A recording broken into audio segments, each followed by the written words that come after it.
you may begin. Alright. So I'm Shayla, and my presentation was on materialism and greed in America.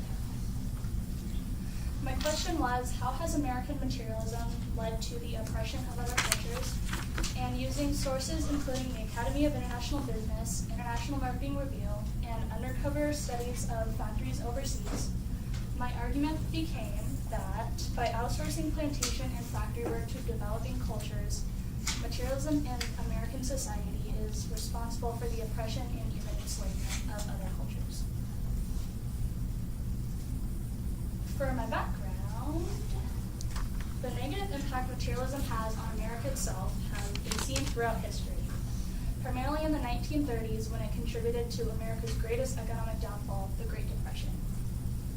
The tendency of materialistic greed to oppress other cultures has been an identifying aspect of the United States history since the first American settlers massacred Native Americans for land, since the transatlantic trade route captured Africans to use as slaves from the 15th to 19th centuries, and since Mexican immigrants were allowed into the country only to be exploited for their labor.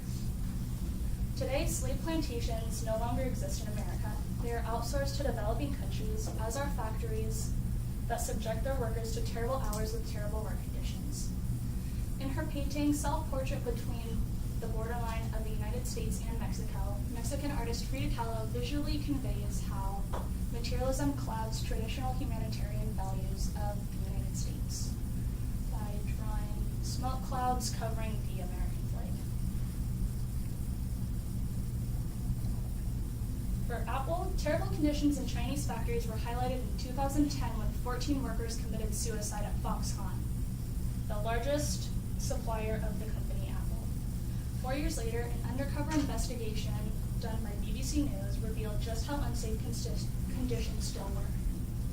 Workers were seen falling asleep as they worked 12-hour shifts, and one undercover worker was repeatedly denied requests for a day off, even after working 18 days in a row, for a sum total of 216 working hours.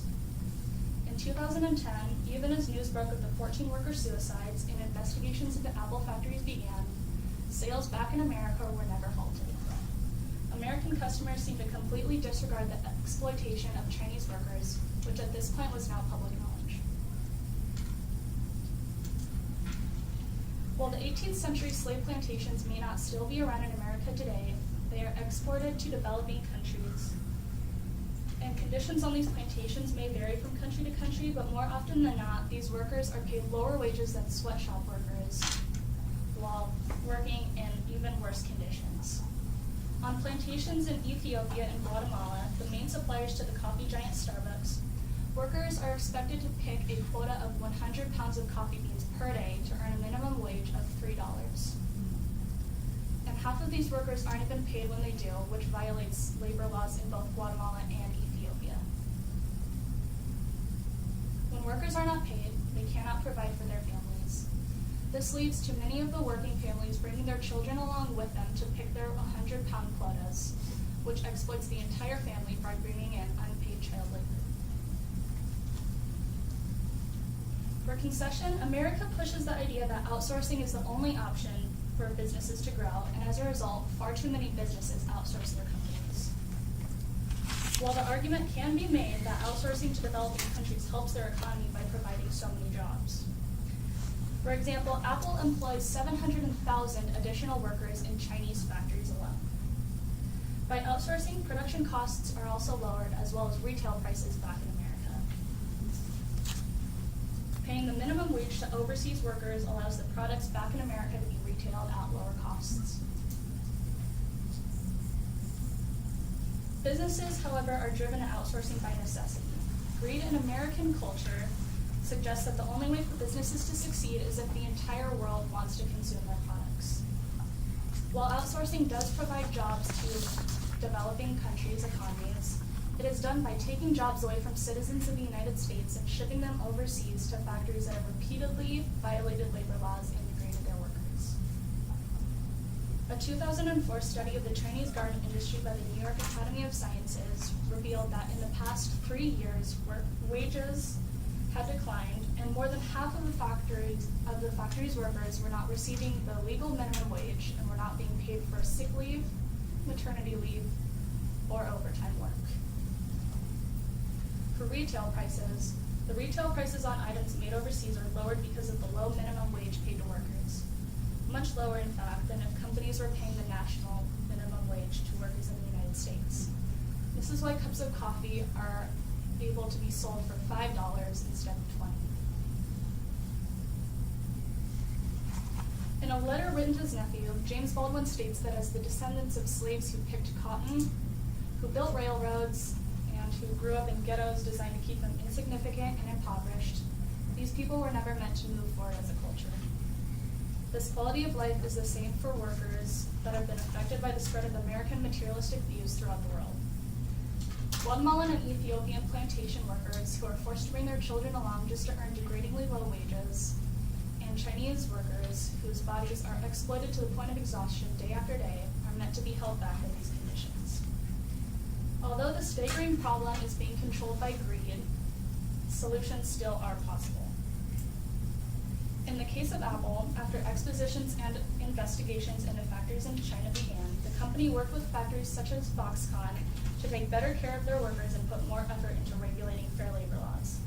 And as a result, the wages have been increased, overtime and maternity and sick leaves are paid, and days off are given when requested. Starbucks has recently made the switch to getting 75% of their supply, to having 75% of their suppliers being free trade. A way to help people in these countries is to convince Starbucks, like by protesting or boycotting, to get 100% of their suppliers for free trade, or to support companies who are to get 100% of their suppliers for free trade. By bringing it back to increasing wages and complying with labor laws in Apple, this is what is able to happen when customers hold companies responsible for the exploitation of workers. Supporting companies with free trade suppliers and companies that take better care of their workers can better the lives of so many citizens overseas.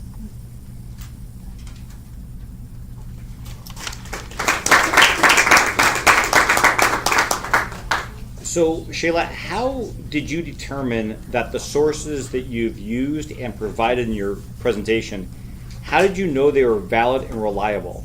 For the BBC one, when I was talking about how they were undercover, news, it was because they had actually gone in and filmed these workers. So it was like a primary source document because you could actually see, how they were working. And the rest of the sources were from international sources, which has businesses from the entire world meeting with them and recording information. If you'd had more time, what additional research would you have conducted that would have been related to this issue? I would have gone towards if more solutions, not more solutions, but if better things have happened, like in 2004 when the wages were so low, and comparing them today, and I'd go for different companies in those examples. Great job. Super job.